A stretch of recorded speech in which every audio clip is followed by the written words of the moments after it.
आज ही Doubtnut app download करें। Doubtnut पर होगा अब आपके सभी मैथ्स, केमिस्ट्री, फिजिक्स और बायोलॉजी डाउट्स का सफाया। बस अपने क्वेश्चन की फोटो खींचो, उसे क्रॉप करो और तुरंत वीडियो सोल्यूशन पाओ। Download now. इस क्वेश्चन में हम 2 स्टेप प्रोसेस के थ्रू हम C4H10 फॉर्म कर रहे हैं फ्रॉम C2H6 से। तो पहले ब्रोमिनेशन करवाते हैं, फिर वुड्स रिएक्शन के थ्रू। ओके, तो बेसिकली हमें कंडीशन दे रखी है कि ये STP पर है और हमें बताना है कि कितनी वॉल्यूम हमें रिक्वायर्ड होगी C2H6 की अगर 55 ग्राम ऑफ हमें N-ब्यूटेन फॉर्म करना है तो। ओके, और दोनों ही रिएक्शंस की हमें एफिशिएंसी दे रखी है। फर्स्ट रिएक्शन की 90%, सेकेंड रिएक्शन की 85%। तो हम ब्रोमिनेशन करवाएंगे। तो मान लीजिए C2H6 है। ओके, इसको हम ब्रोमिनेशन कराएंगे। Br मतलब ब्रोमीन को ऐड करवाना है बस। तो यहाँ पे हो जाएगा C2H5Br ऐड हो जाएगा और एक HBr फॉर्म हो जाएगा। ओके, तो यहाँ पे ये बैलेंस्ड है। इसके बाद हम वुड्स रिएक्शन करवाएंगे, सोडियम से रिएक्शन करवा देंगे। तो सोडियम से रिएक्शन होगी तो ये हमारा C4H10 दे देगा और प्लस यहाँ पे हमें सोडियम ब्रोमाइड मिल जाएगा। ओके, तो बेसिकली यहाँ पे हमें फोर एटम्स चाहिए हैं। तो यहाँ पे हम 2 से मल्टीप्लाई कर देते हैं और यहाँ पे भी 2 से मल्टीप्लाई कर देते हैं ताकि ये बैलेंस हो जाए। ओके, तो अभी ये रिएक्शन बैलेंस है। तो हम देख सकते हैं कि 1 मोल ऑफ C4H10 फॉर्म करने के लिए और required amount of required moles of C2H6 कितने हैं? 2 मोल्स हैं।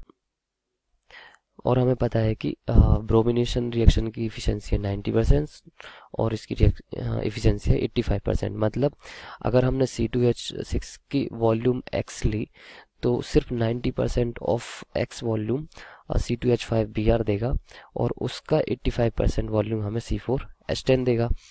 तो हमें चाहिए है 2 moles okay of C2H6 to form 1 mole of C4H10।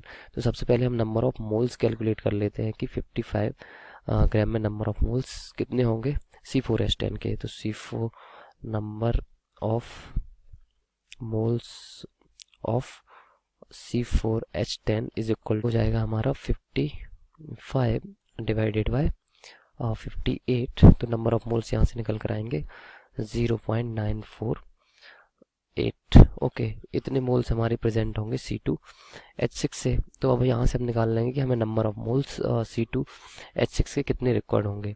Okay, तो number of moles of C2H6 required is equal to 2 times of 0.948 moles. Okay, इतने number of moles हमें रिक्वायर्ड होंगे। इतने नंबर ऑफ मोल्स हमें कब रिक्वायर्ड होते? जब हमारी दोनों ही रिएक्शन 100% इफिशिएंसी देती। मतलब C2H5 जितना हमने लिया है पूरा का पूरा कन्वर्ट हो जाता है C2H5Br में, और जितना C2H5Br बना हुआ था वो पूरा कन्वर्ट हो जाता है C4H10 में। पर ऐसा नहीं हो रहा है। ओके, तो हम मान लेते हैं कि हमें नंबर ऑफ मोल्स हमारे C2H6 के कितने हैं, X मोल्स प्रेजेंट हैं। ओके, तो X मोल का 90% एंड जितना X मोल का 90% होगा उसका 85%। ओके, ये इक्वल है हमारा कितने, क्योंकि हमें रिएक्शन करवाने के लिए इतने नंबर ऑफ मोल्स हमें चाहिए ही चाहिए हैं। तो ओके, इतने के बराबर होना ही चाहिए एटलीस्ट। तो यहाँ से हमारी क्या X की वैल्यू आ जाएगी कि इतने नंबर ऑफ मोल्स हमें रिक्वायर्ड होंगे। तो 0.948 multiplied by 100 multiplied by 100 and divided by 90 and multiplied by 85। तो इतने नंबर ऑफ मोल्स हमें एक्चुअल में C2H6 के हमें रिक्वायर्ड होंगे। ओके, तो अब यहाँ से हम वॉल्यूम कैलकुलेट कर सकते हैं कि एट STP पर क्या होता है, 1 मोल ऑफ C2H6 की वॉल्यूम होगी हमारी 22.4 लीटर्स। ओके, तो हमें नंबर ऑफ मोल्स हमारे पास इतने X मोल्स हैं। तो वॉल्यूम ऑफ